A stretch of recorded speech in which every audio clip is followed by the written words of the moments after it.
Maar dat sulke mense jou baie fyn dophou is verseker. Hoe leef ek? My getuienis as kind van die Here in hierdie godlose en godverlonende omgewing uit. Hoe kan ek vreesloos lewe in hierdie wêreldomgewing waar ek my elke dag in bevind? Maak 'n verskil daar waar jy is.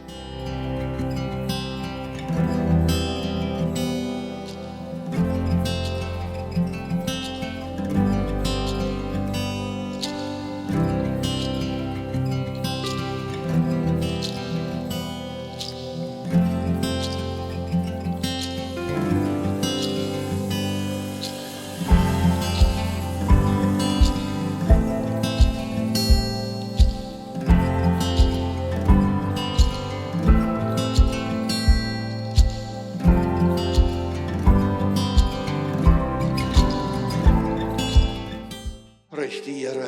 Vader, ons wil U al die lof en eer gee vir hierdie oggend, vir die Heilige Gees wat in ons midde is. Dat U gepraat het, dat U genees het, dat U vanmôre mense bevry het, en dat ons hier almal kan uitstap in die vreugde en blydskap van die Here. Dankie dat U ook wakker is oor die woord, om dit te volbring. Dit wat U gespreek het, sal nooit ledig na U toe terugkeer nie, maar sal altyd bereik dit waartoe U dit gestuur het.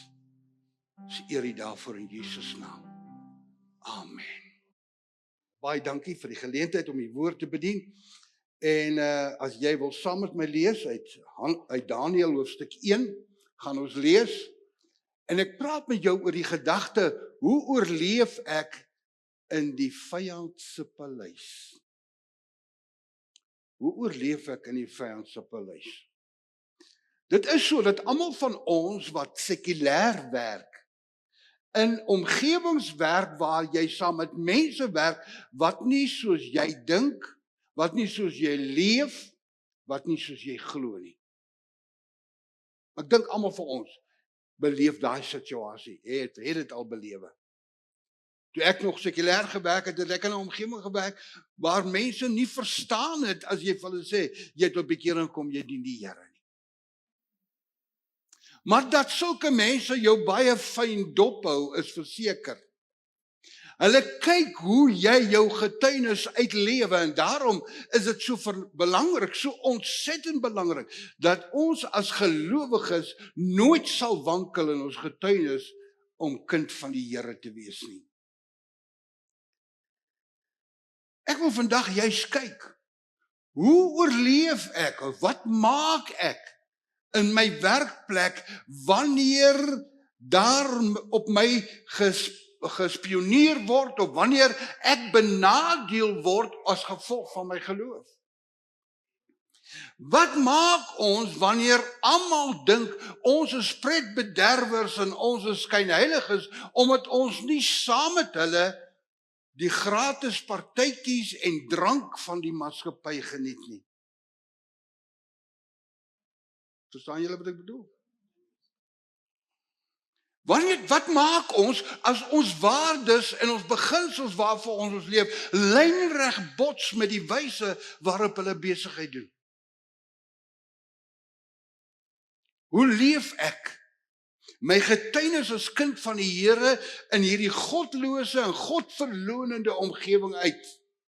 Maar in ander woorde, hoe oorleef ek in die vyand se paleis? Of as ek wil inpas by die tema van ons gemeente hierdie maand, is dit, hoe kan ek vreesloos lewe in hierdie wêreldomgewing waar ek my elke dag in bevind? En ek gaan vandag kyk na Daniël en sy vriende se lewe, hoe hulle geleef het in so 'n omgewing en aan die einde van die dag daar uitgestap het met die hoogste agting en respek van die koning en sy amptenary. En hier is die beginsels wat hulle toegepas het. In die eerste plek, maak 'n verskil daar waar jy is. Maak 'n verskil daar waar jy is. Jy sien, Daniël se vriende beland in die paleis van die koning, nie omdat hulle graag wou nie, maar hulle is opgeroep soontoe. Jare terug het ons net so 'n oproep instruksie gekry van die weermag, jy moet op 'n sekere dag, op 'n sekere tyd, in 'n sekere oomblik moet jy aanmeld vir diens in jou diensplig kom doen. Wie van julle was daar? Met groter deel van die ouens ken dit nie, maar baie van ons was daardeur. Het jy net hierdie oproep instruksie, jy was nog amper aan die skool, ja, dan kry jy hierdie brief van die weermag met hierdie amptelike stempel. O, waar nou jy? Jy word opgeroep.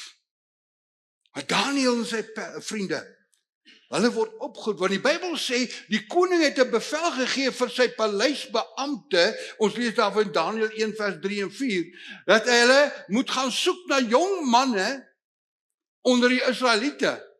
Manne, en hier is die kwalifikasies, uit die koninklike geslag, sowel uit die edelste bring, jong seuns, aan wie geen enkele liggaamsgebrek was nie, maar wat mooi van aansien was, ongelukkig sal ek uitval daar, en vernuftig in allerhande wysheid en 'n besit van kennis en insig in wetenskap. En wat bekwaam was om in die paleis van die koning te dien. En dan moet hulle leer die taal van die Galdeërs en hulle wyse hoe hulle dinge doen. Dis die manne wat gesoek word. En Daniël en sy vriende word opgeroep. Hulle word net beveel, kom. En so beland hulle in die koning se paleis, in hierdie vreemde omgewing, maar nêrens lees jy dat hulle gememoreer het, dat hulle gekla het, dat hulle beklei het om daar te wees nie. Maar hulle kom met 'n gesindheid daarin, wat onmiddellik 'n verskil maak in daardie paleis, want die Bybel sê die paleisbeamptes, die hoofpaleisbeampte, het hulle goedgesind gewees en hulle versoeke toegestaan wat hulle hom gevra het. Ons lees daarvan in die woord. Amper dieselfde situasie wat ons kry met Ester. Julle ken die storie van Ester, wat 'n Joodse meisie was wat uiteindelik met die koning, 'n heidense koning trou. Wat hy haar eintlik net vat. Kyk, hulle het nie keuse gehad nie, hulle is hom net gevat. Ek kon nie net vat nie, toe ek my vrou gesoek het nie. Dit het my 'n hele middag gevra om moed by mekaar te skraap om ouers te vra. Maar Ester beland in die paleis. En sy het so 'n mooi gesindheid, dat sy uiteindelik die koning se hart wen. Ons lees in Ester 2:17, en die koning het Ester lief gekry, meer as al die vroue, en sy het guns en welwillendheid voor hom gevind, meer as al die jong meisies, en hy het die koninklike kroon op haar hoof gesit, en haar koningin gemaak in die plek van Vasti. Later moes hy na die koning toe gaan. Nou die gebruik was, jy gaan nie net sommer van self na die koning toe, hy moet jou roep. En nou sê Mordegai vir haar, jong, ons volk is in gevaar om uitgeroei te word. Julle ken die storie van hoe Haman die koning georeed het om 'n dekreet uit te vaar, dat al die Jode in daai provinsie op 'n spesifieke dag doodgemaak moet word. En nou sê Mordegai, jy moet met die koning gaan praat. Sê, hy het my nou vir 'n maand lank nie geroep nie. So hy sê, jy moet weet, jy is die buffer tussen die dood en lewe. So jy moet by die koning uitkom. En hier gaan Ester, na sy 3 dae gevas het, gaan sy en sy gaan staan net in die voorportaal. En die Bybel sê, en toe die koning Ester sien, het sy genade in sy oë van die koning het die goue scepter wat in sy hand was, na Ester uitgesteek, en Ester het nader gekom en die punt van die scepter aangeraak. Sy kom pleit vir die redding van haar volk. Van wie haar gesindheid en die verskil wat sy gemaak het in die paleis, het sy vreesloos gestap en voor die koning verskyn, sonder dat sy geroep is. En Here, geliefde in die Here, dis wat dit ook ons uitgangspunt moet wees in die lewe. Ons moet dan 'n plek ingaan in die gedagte, die eerste gedagte wat ons moet hê is, ek moet 'n verskil gaan maak. Maak nie saak wat 'n werksomgewing jy is nie. Al werk ek tussen mense wat nie soos ek glo nie. Al Word ek snaaks aangekyk oor my geloof en my getuienis? Al is dit nie die plek wat ek gekies het om te wees nie, maar ek is daar. Jy's daar waar ek 'n ander gesindheid moet openbaar. En daar moet ek kies om 'n verskil te maak. Hoe doen ek dit? Deur 'n teenoorgestelde gees te openbaar. Vloek hulle en skel hulle my, seën ek hulle. Hoe seën julle al die taksies?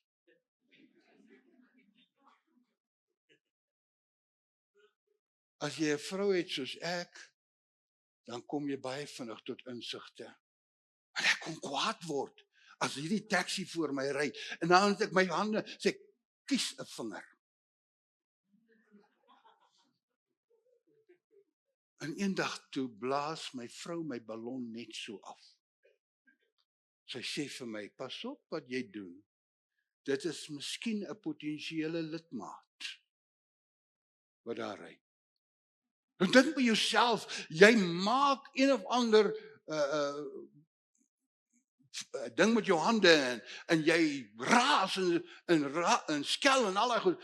En hier kom jy in die kerk gestap en hier sit daai liewe broer en suster voor jou. Dis net daar waar jy voel jy draai om en jy stap uit. Is dit nie so? Jy moet 'n teenoorgestelde gees openbaar. My vrou sê altyd, gee hom plek. Hy sal altyd weet wie hy is. En dis belangrik. Dat ek en jy in 'n gees moet openbaar.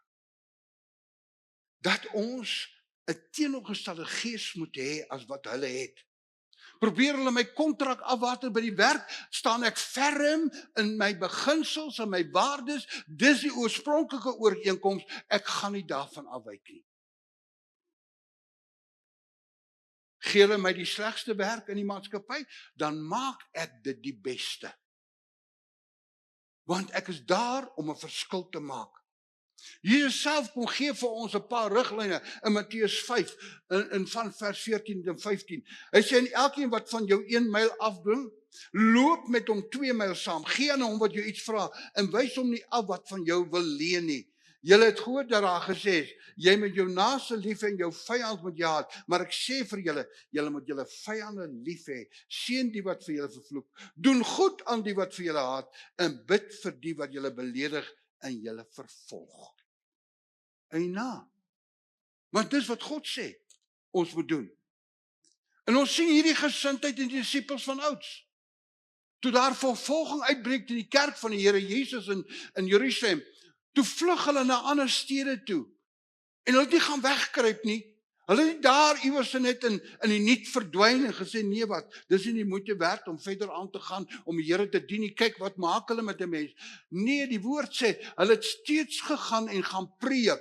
Ons lees daar van Handelinge 8. En die wat verstrooi was, het die land deurgegaan en die woord van die evangelie verkondig.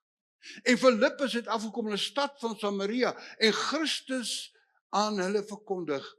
En die skare het eendragtig ag gegee op die woorde van Filippus, toe hulle dit hoor en die tekens sien wat hy doen. Want uit baie van die wat onreine geeste gehad het die geeste uitgegaan, terwyl hulle met 'n groot stem skreeu, en baie wat lam en krepeel was, het gesond geword, en daar was groot blydskap in daardie stad. Jy sien, dis in jou en my hand, om daai verskil te maak. En Filippus het nie gaan wegkruip nie. Hy moes vlug vir sy lewe uit Jerusalem uit, maar het hom nie bang gemaak om steeds voort te gaan, om sy getuienis uit te lewe, om steeds die woord te verkondig. En geliefde in die Here, waar ons ook al gaan, laat ons net ons getuienis uitlewe. Maak nie saak of jy na die dokter toe gaan met jou tekkies, jou kortbroekie en jou T-shirt en jy ruik na sweet nie. Jy gaan maak 'n verskil daar. Hoe doen jy dit? Jy kom maar in met die blydskap van die Here. Jy getuig van die goedheid van God. En jy staan ferm in jou beginsels en waardes. En dis hoe ek en jy 'n verskil sal maak in 'n heidense omgewing, 'n omgewing wat ons nie aangewoord is nie. Dis ons primêre roeping. Want wat sê Jesus vir die disippels, Handelinge 1:8? Julle sal my getuienis wees van die Heilige Gees oor julle kom. Waar? Nie net in Jerusalem nie, in Judea, in Samaria en tot aan die uitste van die wêreld. Jy sien, as God ons roep as 'n getuie, is dit nie 'n getuie om in die kerk te wees nie, want jou liggie gaan geen verskil maak tussen 'n klomp ander liggies nie. Maar as jy die lig van die wêreld wil wees, moet jy wees in die donkerte en die duisternis. Dis waar jy jou lig moet laat skyn. Dis waar jou getuienis moet uitlewe. Nie in die kerk alleen nie. In die kerk kan jy saam met ander gelowiges Here loof en prys. Jesus het self opstaan vir die disippels, laat julle lig so skyn voor die mense, dat hulle julle goeie werke kan sien, en julle Vader wat in die hemele is verheerlik. Ek en jy moet ander Jesus laat raak sien. En hulle kan Jesus alleen raak sien, as ek en jy die gesindheid van Christus openbaar, soos dit Daniël en sy 3 vriende gedoen het ook. Baie belangrik. 'n tweede beginsel is, moenie kompromieë aangaan nie. Dit is wat Daniël en sy vriende gedoen het. Jy moet vas staan in jou beginsels en waarde. Daniël het, ons lees dit in die Bybel, in die begin besluit, ek gaan nie van die koning se kos eet of van sy wyn drink nie. Ek staan nie daarin belang nie. Ek gaan nie 'n kompromie aangaan nie. Want hy wil rein bly voor die Here. Hoeveel keer gaan ons kompromieë aan om die guns van mense te wen? Ag pastoor, daar's niks meer verkeerd om 'n biertjie saam met my vriende om die braaivleisvuur te drink nie. En jy weet, 'n koue bier is dan lekker op 'n warm dag. Dries, ek weet jy ken dit nou nie, maar net jou skoonpa.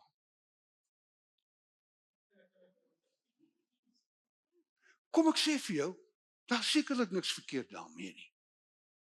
Daarmee sê ek nie jy moet nou uitgaan en vir jou bier gaan koop nie. Die Here gaan jou nie doodslaan nie.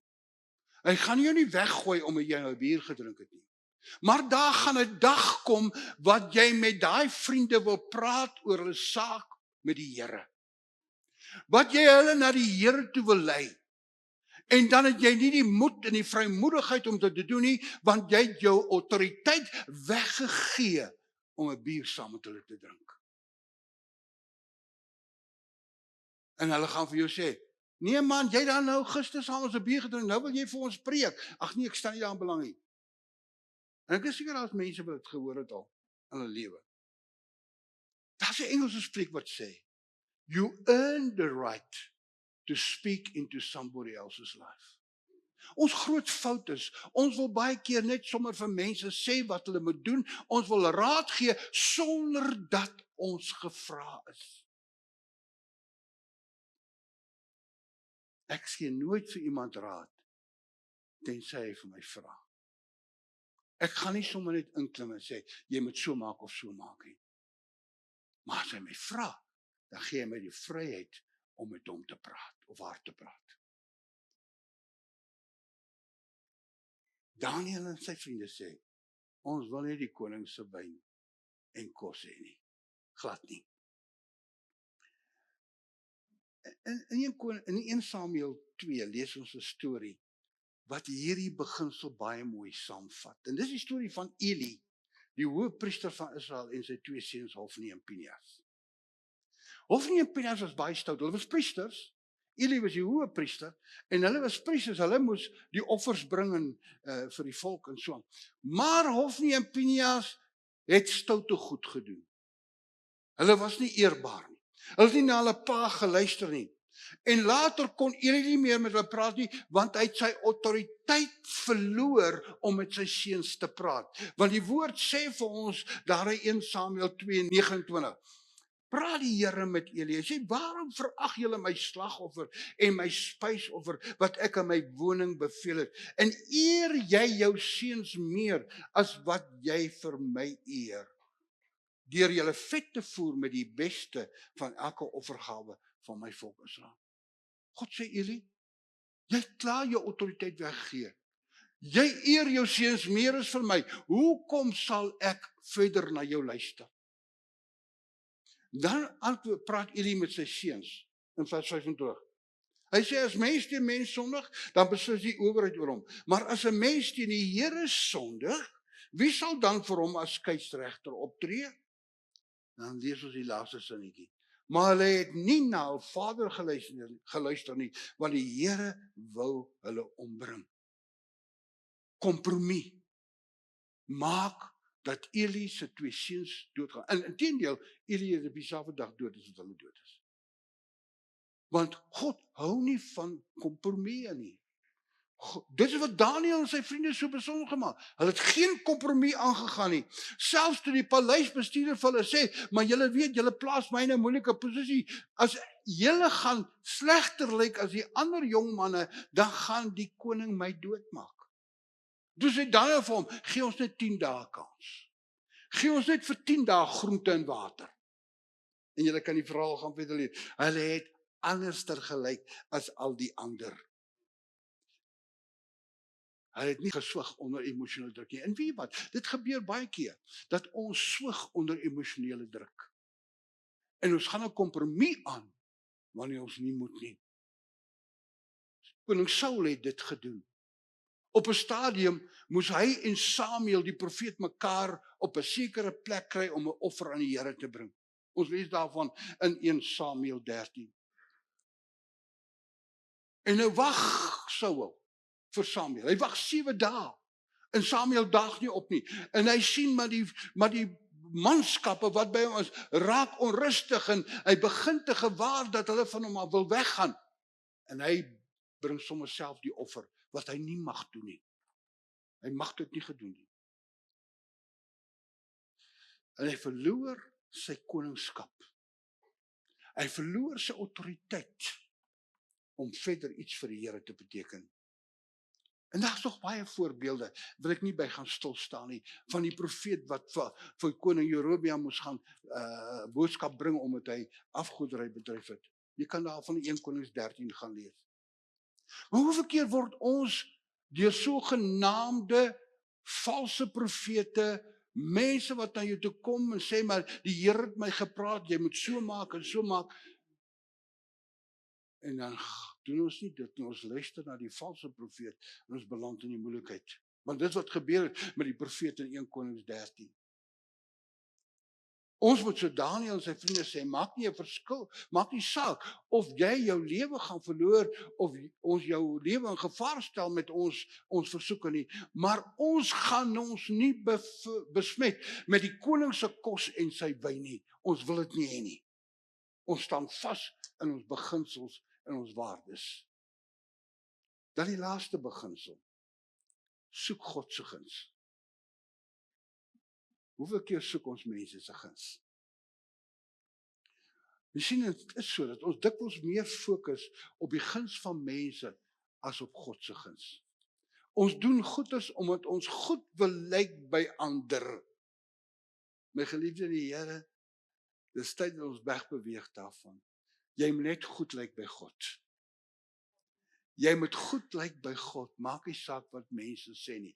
En as jy in 'n sekulêre omgewing werk en beweeg, weet ek dis nie altyd maklik nie, maar God eer ons as ons vas staan in ons beginsels en ons waardes.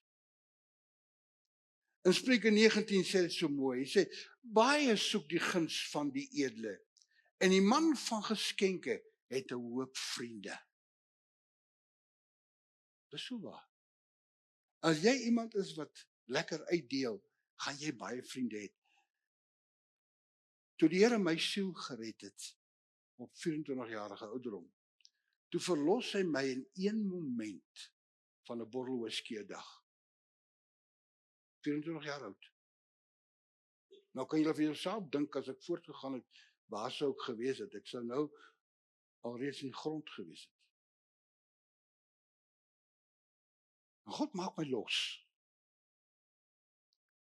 En tot vandag toe, in hierdie jaar is dit 50 jaar, nog nooit weer aan so iets gevat nie. God maak jou vry, dan is jy vry. Waarlik vry. En ek gaan nou nie vir jou kruisig omdat jy 'n bier drink of as jy lief is om 'n whisky by die huis te drink. Dit maak nie my saak. Dit is jou saak met die Here. nie my saak nie. Maar die belangrikste beginsel is, wat doen jy? Hoe maak jy om die guns van God in jou lewe te wen? Daai storie van Samuel en Saul. Toe Samuel uiteindelik by Saul kom en hoor en sien dat hy die offer gebring het, vra Samuel vir hom, wat het jy gedoen? In 1 Samuel 13 vers 11 en 12. En Saul sê, ek het gesien dat die manskappe verstrooid raak van my af, en toe u nie kom op die afgesproke tyd nie, terwyl die Filistyne in Migmas by mekaar kom, het ek gesê, nou sal die Filistyne na my toe aftrek in Gilgal, en ek het die aangesig van die Here nie om genade gesmeek nie. Daarom het ek myself sterk gehou en die brandoffer gebring, net daardie fout gemaak. Daniël en sy vriende beleef die guns van die koning en van die amptenary, omdat hulle vasgestaan het in hulle waardes en hulle beginsels, en hulle die guns van die Here gesoek het. Daniël 1 vers 8 en 9 sê dit baie duidelik, en Daniël het hom voorgeneem om hom nie te verontreinig met die spys van die koning of met die wyn wat hy gedrink het nie. Hy het hom voorgeneem. En ek en jy, my broer en suster, ons moet op weg kom wat ons voorneem om nie die verkeerde goed te doen nie. Niemand anders kan dit vir jou doen nie. Jy alleen moet daai besluit neem. Maar jy sien, almal van ons begeer of is veronderstel om die guns van die Here te begeer in ons lewe. En ons kan dit alleen kry wanneer ons regtig waar vas staan in ons beginsels en waardes waarmee ons groot geword het, wat ons geleer het. En dan kan ons kennis neem dat ons pad vorentoe sal die Here ons seën. Soek die guns van God, nie van mense nie. En ek en jy moet vandag vas staan in daardie beginsels. En dis al manier hoe jy sal oorleef in die paleis van die vyand. Al hoe jy sal oorleef. Dit het Daniël en sy vriende belewe. Hulle het dit oorleef. Hulle het inteendeel hoë poste gehad in die regering.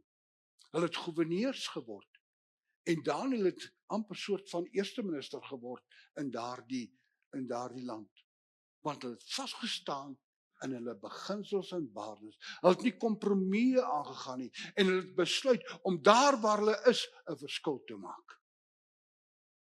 My geliefde in die Here, jy maak reeds 'n verskil as jy daar by die kasregister in die winkel staan en daardie vroutjie agter daai kasregister maak 'n fout met jou klein geld.